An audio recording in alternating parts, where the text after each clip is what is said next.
Habang patuloy ang paghingi natin ng katotohanan para sa hustisya, lumalaban ang kampo ng kadiliman. Uso na ngayon ang miyembro ng kultong gang geng geng gunggong. Patigasin natin yung gunggong. Okay lang naman yun sa kanila. Sino ba yung mga miyembro nito? Papakita ko muna sa inyo ang mga miyembro nito. Sila yung kadalasan na nagsabi na walang titigil pag di pa na-monetize.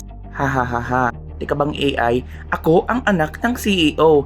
Hahaha. Ito pa, totoo naman. Ito pa, pag ako namatay, paggawan yung NDB, mali ang spelling ng tarpaulin. Ano ang pagkakaparehas nila? Kaya nga, miyembro sila ng kultong gang, geng, geng, gunggong. Tapos ito yung isa, alam niya ng geng-geng sila. Sabi niya kasi, ipagdasal nyo, huwag nyo gatasan. Ginagamit nyo kasi pagkamatay ng isang tao sa content nyo. Hindi ba kayo nahihiya? Tandaan natin, grief is never wrong. At to silence, it is. Kung sa tingin nyo, yung mga content creators na gawa ng content ay nanggagatas, well, tumulong kaya kayong malaman ang katotohanan. Natapos na. Take note, pag natapos na, may nakikita ka pa rin gumagawa ng content at paulit-ulit pa. Doon ka magwala, be. Doon ka maging hysterika. On mo sabihin na nanggagatas. Hindi mo talaga maiiwasan yan. Iilan lang naman po ang gumagawa ng content kasi nga gusto namin ipakita na may mali sa nangyari. Kaya nga may sinasabing hindi kami titigil hanggat hindi namin nakakamit ang hustisya.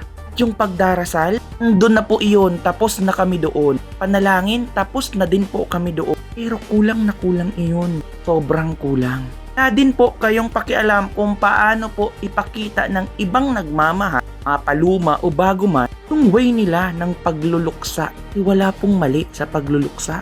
Wala ka rin pakialam kung sino ang nagluluksa at kung sino ang magluluksa. Hindi rin po nakakahiya. Kahit paulit-ulit po kaming gumawa ng content, lalo na kung maiintindihan mo yung ginagawa namin, lalo na kung hindi ka naman apektado sa ginagawa namin. Sa term na gatasan, hindi po iyan mapipigilan. Kasi kung minsan yung tao na nakapanood sa iyo ang nagsasabi, Kuya, please wag kang tumigil. Kagawa ka na po ba ng content about dito? Meaning nagugustuhan nila yung content mo.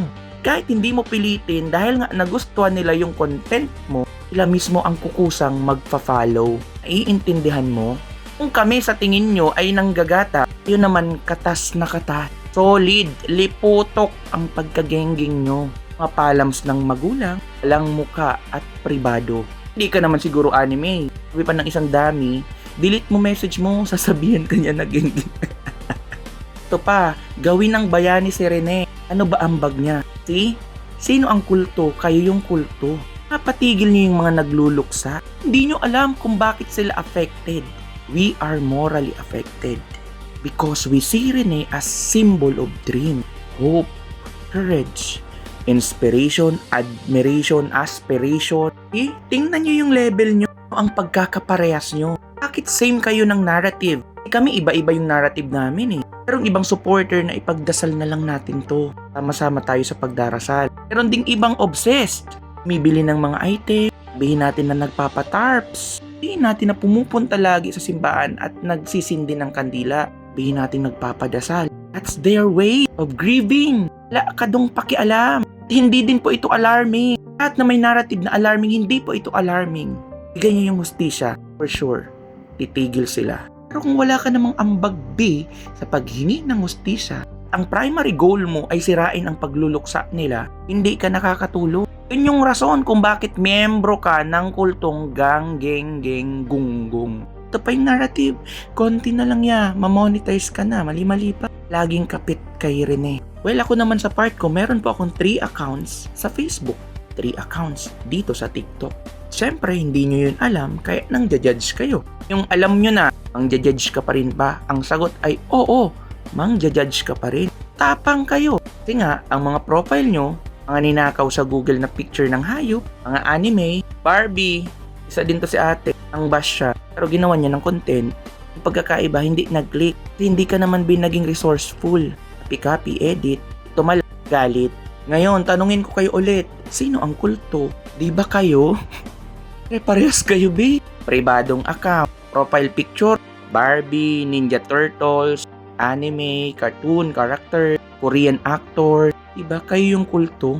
Para bang may sinasamba kayo? Sino yung sinasamba nyo? Pepe Alas. Kasi kung titingnan mo yung mga post ni Pepe Alas, para bang nangunguna siya sa pagtawag ng mga kulto. Pero hindi niya alam ang kulto, ang meaning ng kulto, kung ano ang ginagawa ng mga grupo nito.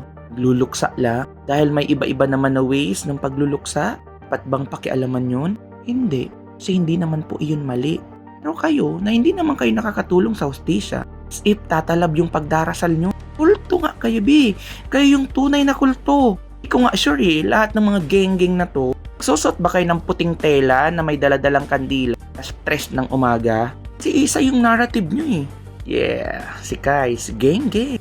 Harm1, geng-geng. Lava Peace, geng-geng. Ang Privado, geng-geng. Another, geng-geng. The geng-geng. Cartoon character, geng-geng. The geng-geng. Geng-geng. Geng-geng. Geng-geng. Kulto ng geng-geng. Geng-geng. Geng-geng. Geng-geng. Geng-geng. Geng-geng.